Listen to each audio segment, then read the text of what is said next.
I'm going to grab this moment with no truck traffic.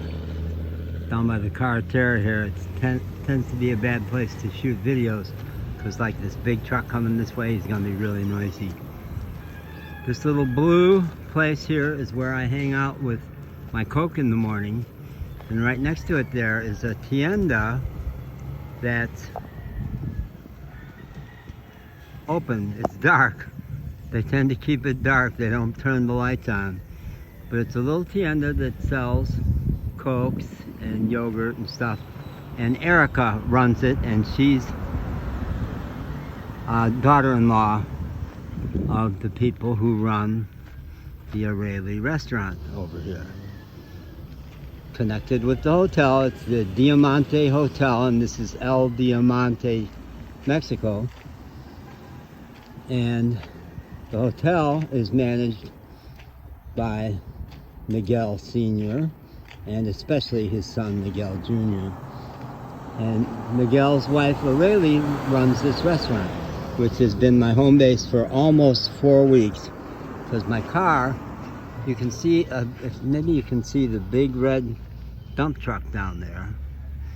Big red dump truck is Edam's Mecánico Taller. Taller means shop in Spanish.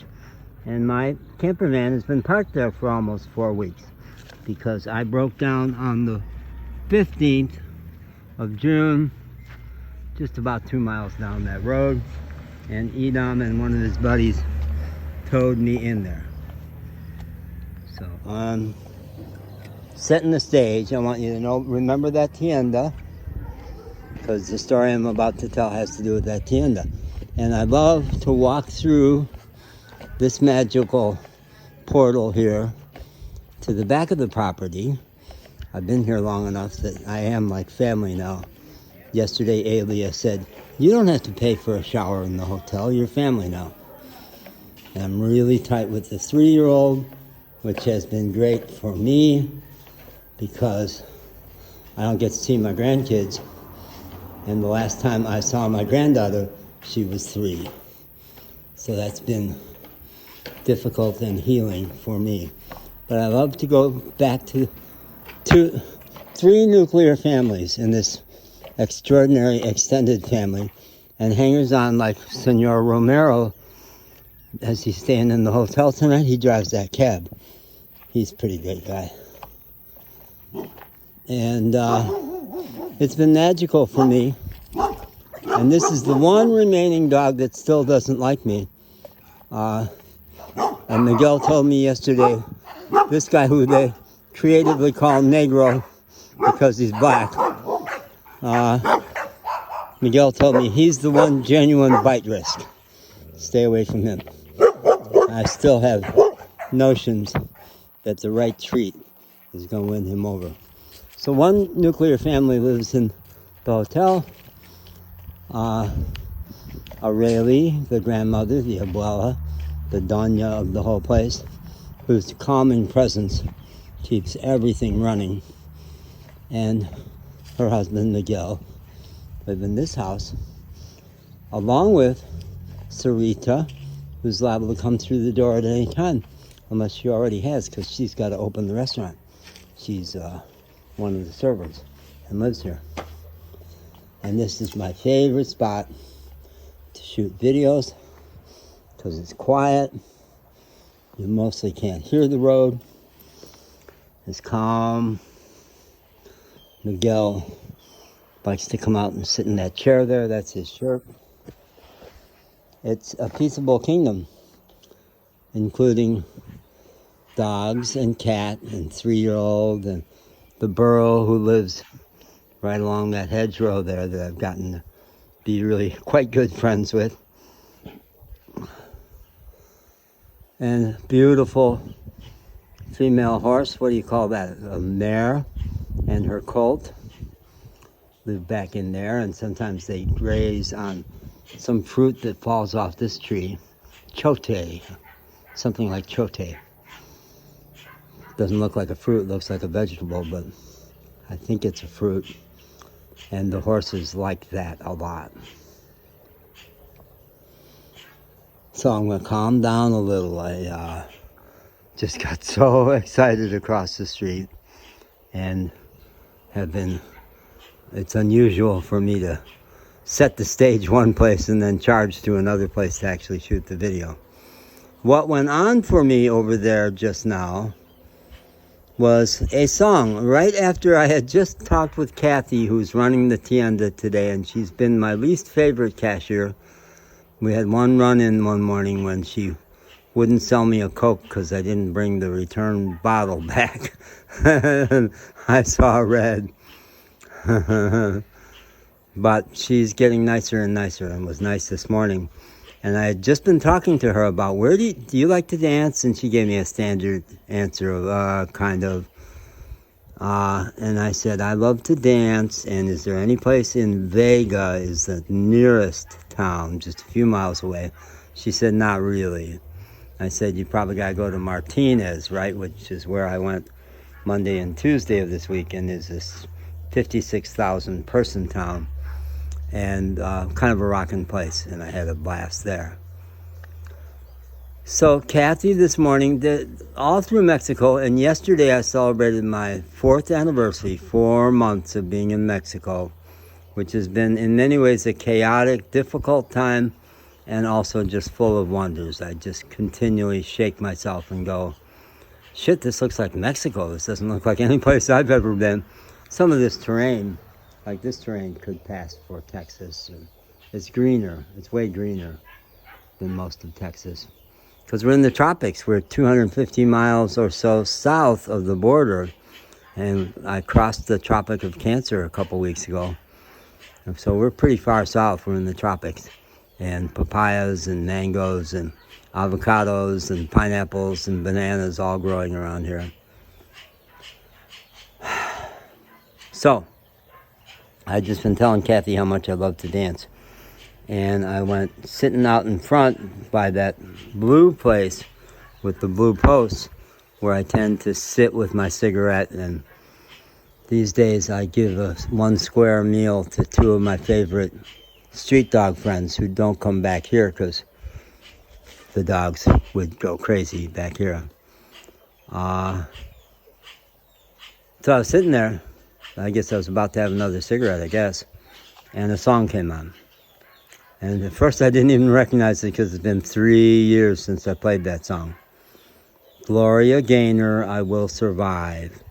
And in the first year of the COVID, when I was traveling, when the COVID hit Asheville, North Carolina, I left Asheville. And I've been traveling 3 years ever since. The first year was in the Blue Ridge Mountains. And during that first year, I played this song a lot, Gloria Gaynor. There's like a 12-minute version and a 7-minute version. And I guess the standard one is probably like 3 minutes. And I had heard a piece on public radio about that song, about how it had become an anthem for the gay community, about I Will Survive. And they dance it in gay clubs everywhere. And really important to them, and really turned her career around. Her career had been, I guess, sagging until she took a risk with that song. And I think she sold the record company on going with that song, and it was a monster hit and really revived her career. So we had a new minister right around then at the church, Asheville, North Carolina, progressive Mecca in the southeast, mountain town right on the spine of the Blue Ridge Mountains, full of hippies and artists and writers. And I had been there since '04, where I went in a desperate bid to revive my life, and it almost didn't work, but in some ways it did. And I had a really good life there in many ways for 16 years, and except that right until near the end, up until then, I was still believing I had a mental illness and still taking soul-killing drugs. So I made a good time of it and made wonderful friends and had a lot of good experiences there, many of them around that church jubilee, in spite of the fact that I was half dead inside until June 26th, another big anniversary of 19, when I gave up. I just gave up. Resigned myself to the fact that I was going to kill myself. And then let go and popped out of it entirely. And turned my life around. And I've had a wonderful life ever since. Like, unbelievably wonderful and happy all the time. I'm not the only one this has happened to. I think it's a common phenomenon, much more common than most people know. The most well-known examples were Eckhart Tolle, who wrote the book Power of Now, very similar experience to mine, and Byron Katie, who's another very noted personal growth leader. And I encounter people on the road or through their writing who I go, boom, this one woke up. You can taste it about them. They're awake. And it's all I claim. I'm awake. And working on becoming a real human being, which has kind of been my trademark all along, but radically so now. Just get real. So, all that set up. In those months, I woke up in June of 19. Amy Steinberg came to be our new minister after 30 years of the same old white guy, charming, sweet, funny, minorly successful musician. He had been a jazz musician for a long time before he became a minister, traveled with the USO with his band. His biggest hit ever was a novelty song called Dog Breath on a kid's album. But a really very fine jazz pianist.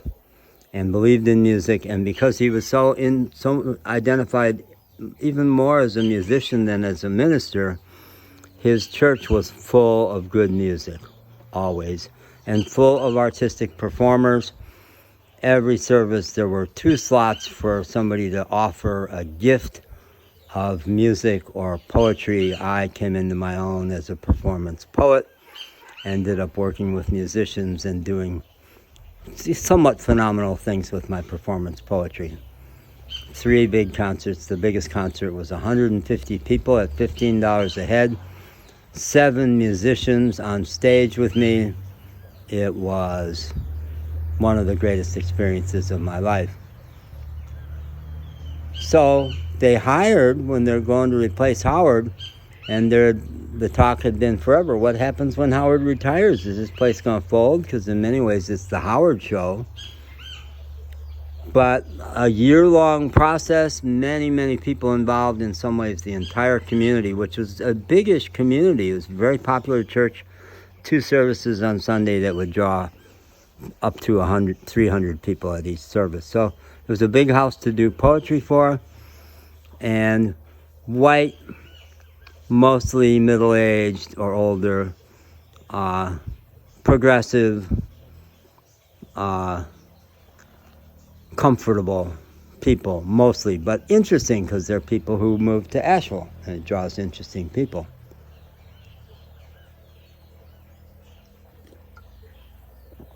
Well, there had been a gay-friendly church always. Howard very straight, but gay-friendly.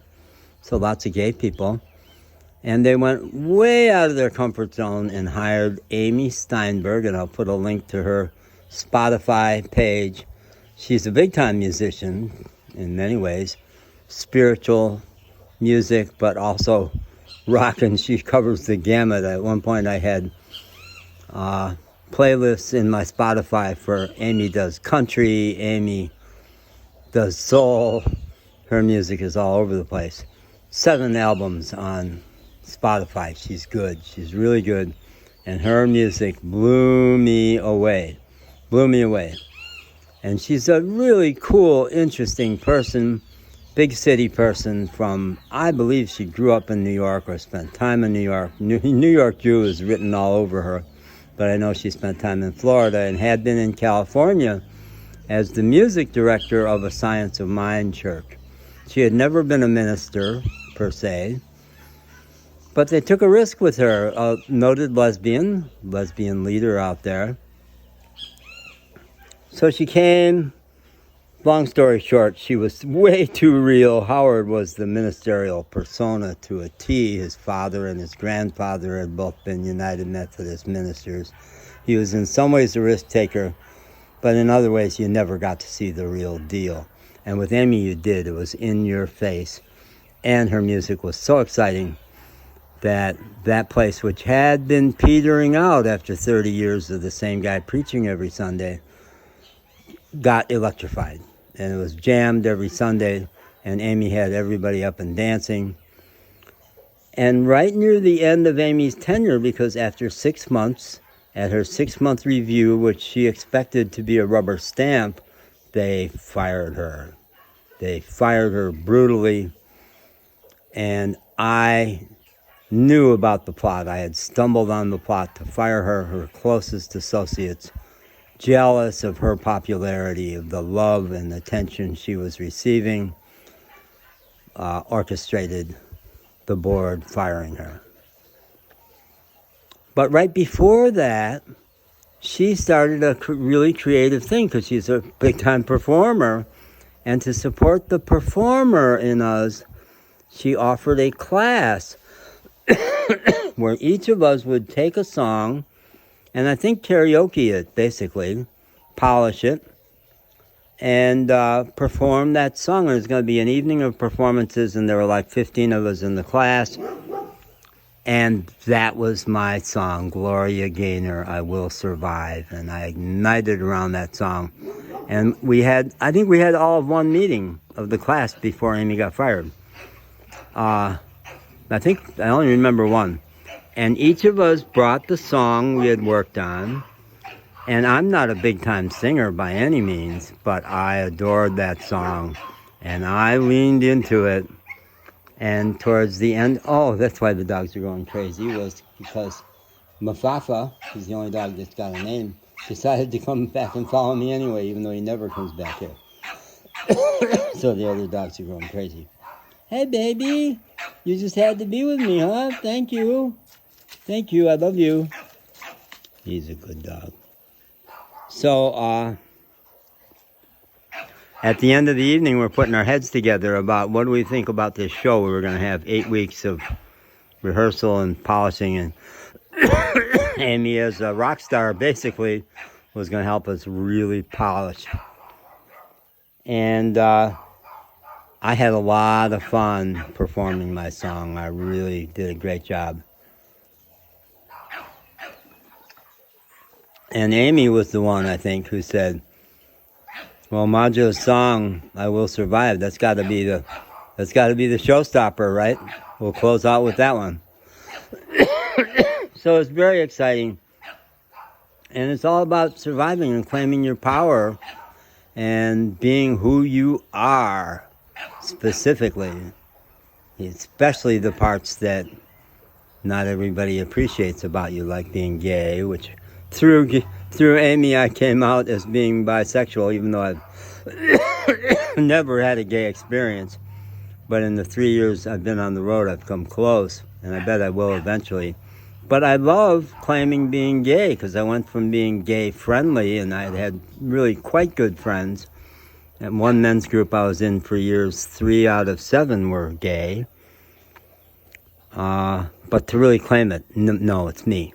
I'm gay. It meant a lot to me.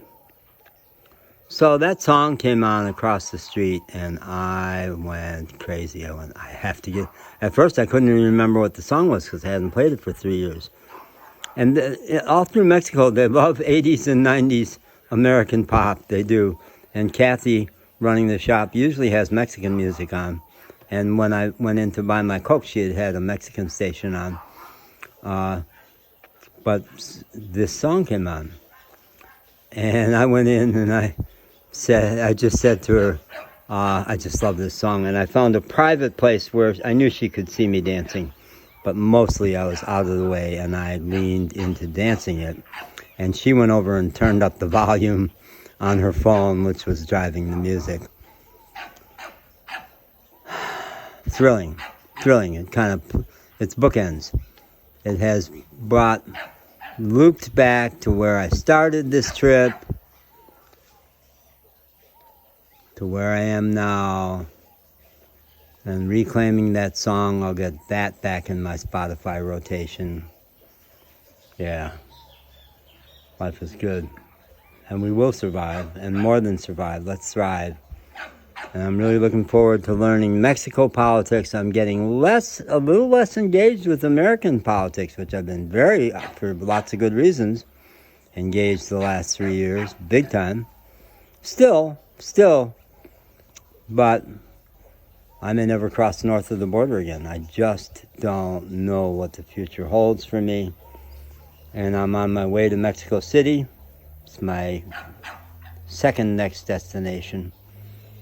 Should be there in anywhere from a month to a couple months. And I want to find out about the politics. I want to go to AMHO, Abraham, I don't know, he's got Manuel Obrador, mixed reviews, but mostly the people seem to like him a lot. And he does a press conference every morning, and I watched a video of one. Does a press conference every morning for wherever the press show up, and I don't know if anybody can come. I want to go to one while I'm there. And the story I've heard is that after it, he says, okay, let's go out to breakfast. How's that for a president of a major country? Okay, from Mexico, Majo John Madden, and the Roosters.